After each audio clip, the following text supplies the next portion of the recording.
Today we'll be fishing out of Garibaldi, Oregon for some deepwater lingcod in the 400-foot depth range, due west of the Jaws. I'm targeting a spot I've marked on the charts that looks fishy. I'll also cover some of the basic rigging when targeting fish at these depths. This is advanced fishing and outdoor.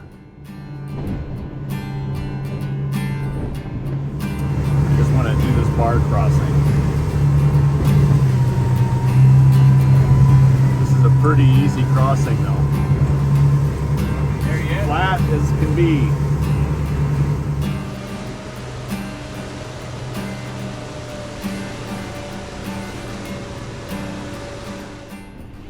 So right away we got a couple of doubles. These were rockfish, but bringing them up from 400 feet, it takes a while even with these electric reels.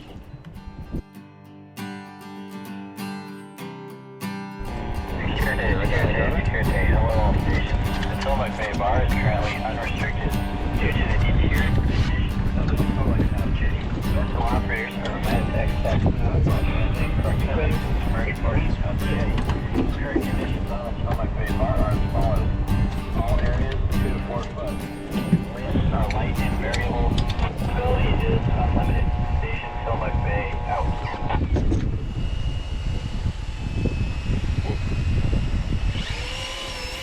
Got something. Yeah. Oh yeah. Oh boy, he's got a big one there. Oh, okay, good. Tighten up the drag. No, don't go crazy. No. What do you mean? No. No, if it's coming out of it, just let it do it. It's slipping a little bit. That's what it's supposed to do. Okay. That's my job. It's a race. What are you at? Otherwise you start busting I'm at things 80. off. Ha. What the heck is it? Keep bringing it. Raise it up. Raise it up.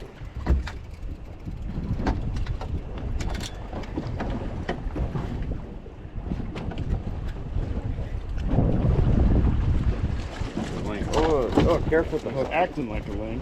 Ooh, it's a nice ling. That's Hit him with that fish beacon stick. careful of my Oh, yeah? fly. It's on time. Man, he fought the whole stinking way up. Dad, he took line on this electric Here. reel. It's okay. That's what the drag's for. Yeah, you work it. What? Got some? All right, good. I love this rod. I can eat and reel at the same time. Don't just drop it in the water. Nice. Pull him in. Oh, is that a keeper? That's a keeper. Yeah. Oh, careful.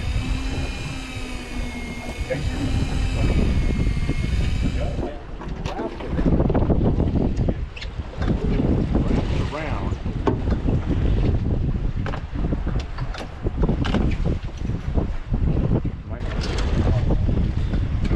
We got it. Not too bad.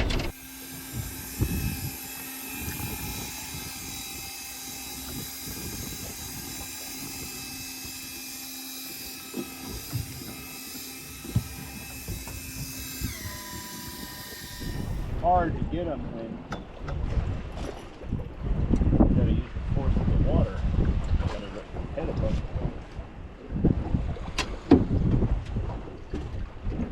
What'd you get him, Neil? Huh? What'd you get?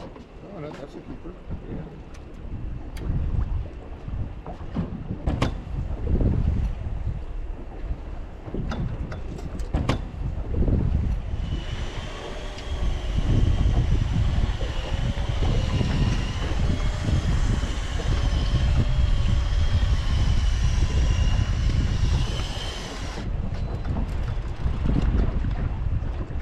Oh, good. What you got? Another rockfish. Oh, here. He's up with the gravity.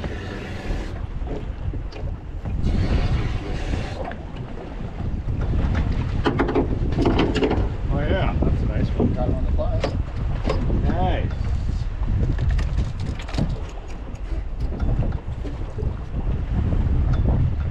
You wanna? Yeah. You got him? Yeah. Don't think of it.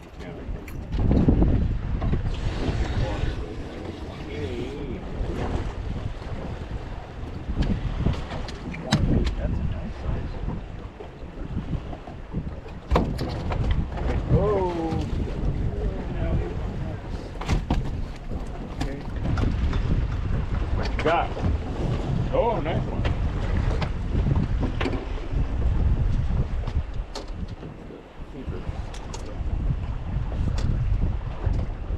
my guy. Come on, baby. I think you're keeping up though. Fix that.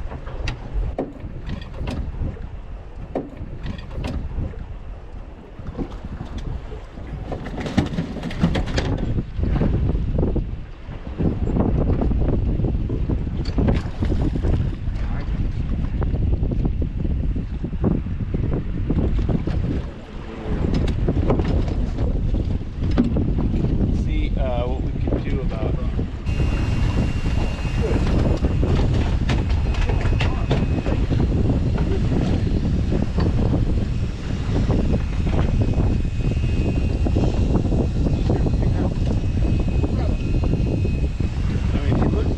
Well, we're back at the garage, and I just wanted to kind of go through what our rigging is for these deep water lingcod fish. Now, of course, we're fishing in deep water. We're between 400 and sometimes 700 feet. And so electric reels are really nice to have. You don't have to use them. You can use mechanical, all manual reels, but it sure makes it a lot easier when dealing with these kinds of depths. Now, for our waters here off the Oregon coast, even the Washington coast, the Tanacom 750, the Daiwa Tanacom 750 really is a good reel. They do make larger reels. They make the 800, which is a newer model, and then the 1000. But quite candidly, for our waters here and our depths, this has plenty of line capacity. Now, I have used some of the smaller ones, like this is the Hyper Tanacom 500. For shallower water, sub 500 foot, this one is fine. But if you start getting into the Astoria Canyon, where you might be in some really, really deep water, the 750, you really need that line capacity. Now, as far as rods are concerned, you know, the good old Tiger rods, they're low cost, they work great. This is a 20 to 50. They also make some heavier ones. But this one, for the money, these are a great buy. They're strong, they work well. For my halibut rods, dual purpose rods, I've really been using these Okumas. These are the SST. These are kind of a halibut rod, but they will work just fine for deep water lingcod fish, and they're a beefy rod. This one's rated up to 100 pounds. They even make an 80-pound one. But again, the Tiger rods work just great. As far as our rigging is concerned, most of these deep water lings, we're using the pipe jigs. Now, if you have a question on how to make these, I've got a series of videos on making these. This one here is in the 24-ounce range. So when we're fishing this deep, near 500 feet, we're going to be fishing anywhere between 20 and 32 ounces. So it's very heavy, and that's what these fish are going for. This is like ringing the dinner bell down that deep. Remember, light visibility isn't huge down there, but just banging these down here and they will strike at this. What I also do is put a dropper loop and a shrimp fly. This is a 40-pound test mono that we're using here with the Kiwi dropper loop. If you want to know how to tie these dropper loops, this particular Kiwi knot, I have a video on that too, so definitely check that out. The Kiwi knot is significantly stronger than a regular dropper loop. Regular dropper loop is only 50% strength, so your knot ends up being the weak point on your mono leader here. So that's why this is important to use a heavy-duty knot like this. The shrimp fly, this allows us to get some of these rockfish that are also in the same area that we'll be fishing, because it is a rocky reef. But what I also find is that a lot of times the lingcod hookup rate is higher having this as a teaser. Sometimes this is just more movement down there that caused the lingcod to come after and strike this pipe jig. But also if you hook a rockfish, believe it or not, many times I've seen the lingcod, you can tell that they were coming after the rockfish that was attached here and end up hooking up and striking at this pipe jig. So overall, having this rigging really helps improve the hookup. Now, for this trip out, most of the fish were caught on pipe jig.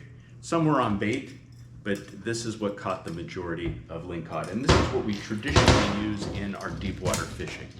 So hopefully this helps give you an idea of what our rigging is and what we use when we're out there fishing for these deep water lingcod.